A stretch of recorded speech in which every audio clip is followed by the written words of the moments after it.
Esse aqui é o Felipe, no nosso vídeo número 39 sobre C++, diretamente para o canal Mr. Apple BR. E hoje, galera, eu vou falar um pouco sobre ponteiros e matemática, né? A matemática dos ponteiros, que é um pouco diferente do que a gente está acostumado, né? Então, para esse exemplo, eu vou criar um vetor Felipe com 5 posições, certo? E vou criar um ponteiro aqui, e vou criar um ponteiro também int. E vou chamar ele de ponteiro, né? Abreviar P Felipe, né? Ponteiro de Felipe, que vai armazenar o endereço de memória do meu vetor na posição 0, certo?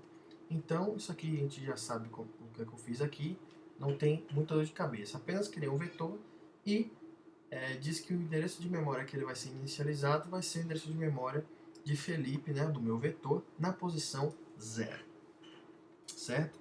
Então, vamos imprimir aqui esse vetor, esse endereço, né? Então, vou colocar pfelipe, opa, esqueci aqui das aspas. Então, pfelipe está no endereço, opa, ixi, escrevi aqui, cadê meu, eu tava apertando, gente, por que eu não tô indo minha, não pega, pessoal, foi mal, não pega assim, não select literal, ok. Deixa pra lá, porque não estava indo a seguir aqui, mas deixa pra lá. Então, o pfelipe está no endereço, dá um espaçozinho, e vou querer imprimir aqui o endereço de pfelipe. Então, só colocar aqui P, coloquei com letra maiúsculo, pfelipe, e dar um endline, beleza? Então, vamos compilar isso daqui rapidinho. Nós temos aqui um endereço de pfelipe. Então, se a gente perceber, pessoal, vamos pegar só o final aqui, que eu acho que vai ser mais importante, certo? Então, o pfelipe está no endereço de um C04, certo? A gente sabe que um elemento, né, do tipo int no nosso computador tem um tamanho de 4 bits, certo? Então, se a gente criar um outro ponteiro aqui, certo, com outro nome, e alocar em outra posição no nosso vetor, endereço de memória, ao invés de terminar aqui com 04, seria necessário terminar com 08, né, que seria o próximo alocação de memória que eu vou estar fazendo no meu código, né? Então vamos ver se isso funciona na prática. Isso é só uma teoria aqui que eu estou falando, né? Então vamos ver se na prática isso funciona. Então vou criar outro ponteiro chamado pfelipe2, por exemplo, alocar a memória do Felipe na posição, no elemento, na posição 1, né? Seria o segundo elemento do nosso array. E vamos criar mais um terceiro aqui, pfelipe3 igual ao endereço de memória de Felipe na posição 2. E vou copiar isso daqui, certo? Copiar aqui mais uma vez. Basta mudar aqui para Felipe 2, Felipe 3, aqui 2 e aqui 3. E vamos ver o que acontece aqui se a gente compilar isso daqui. Então, como vocês podem perceber, ocorreu justamente o que eu queria mostrar para vocês. O primeiro elemento, se você olhar só o final aqui do endereço, ele está como 04, certo? Então, quando a gente cria um outro ponteiro, como a gente precisa de 4 bits, como a gente fez na videoaula passada, eu já sei disso por causa da videoaula passada, só você assistir caso você está com dúvida do tamanho que seu computador precisa. Quando a gente cria de novo um outro ponteiro e associar o endereço de memória para ele nessa posição 1 do meu vetor, ele usou mais 4 bits para poder fazer isso, certo? Então, quando a gente imprime aqui, a gente percebe que está no 0,8. Aqui seria 12, mas como passa aqui do valor, ele bota 0C, que C é um valor hexadecimal, certo? Você pode representar por letras, certo? Mas aqui seria 12. O que eu quero mostrar com isso, pessoal?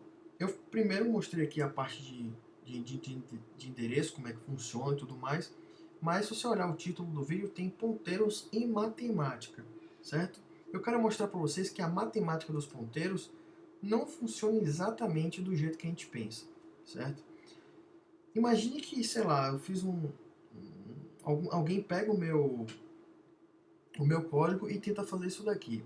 Pegar um ponteiro, Felipe, P. Felipe, por exemplo, e fazer mais igual, ou seja, pegar ele e somar com 2, por exemplo, certo? Vamos dar um cout nisso aqui. Primeiro eu vou quebrar uma linha, mais uma linha para diferenciar do que tem lá de cima. Acho que vai ficar mais organizado. E agora eu vou imprimir o P. Felipe, né? Então, P. Felipe agora está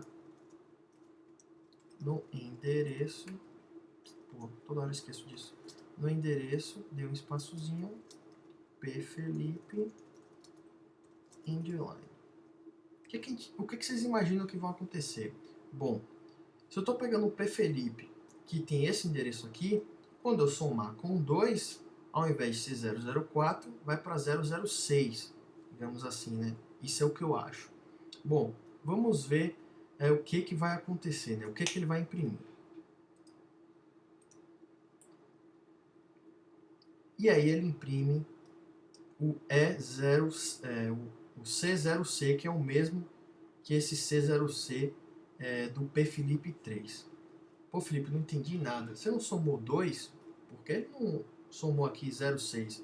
Não é o jeito correto de somar? Não, pessoal, não é assim que funciona. Em ponteiros as coisas não funcionam assim. O que ele fez aqui? Quando você soma um 2 a um ponteiro, lembre-se que ponteiro não armazena um valor comum, certo? Não é um algarismo comum como a gente pensa. Ele armazena um endereço.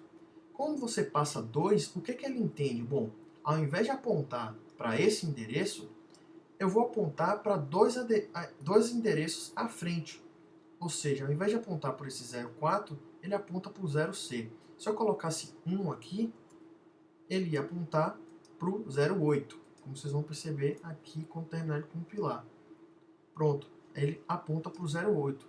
Porque ele aponta para o valor, se você colocar aqui 4, por exemplo, e tivesse ainda um outro ponteiro, tivesse um outro elemento aqui, um outro ponteiro armazenando um outro elemento, ele ia apontar para o elemento que você mandou à frente. No meu caso aqui, eu mandei para um só elemento à frente. Então ele imprime aqui o 08.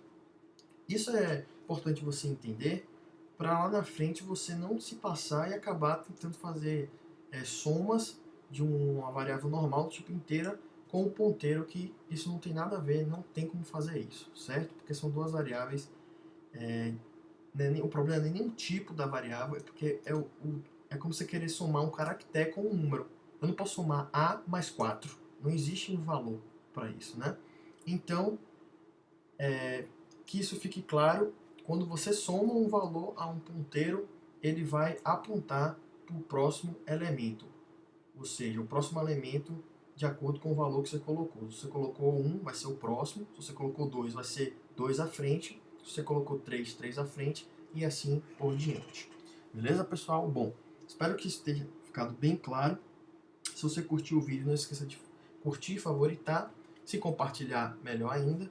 Né? Seguir a gente no Twitter e curtir a nossa página no Facebook, tranquilo?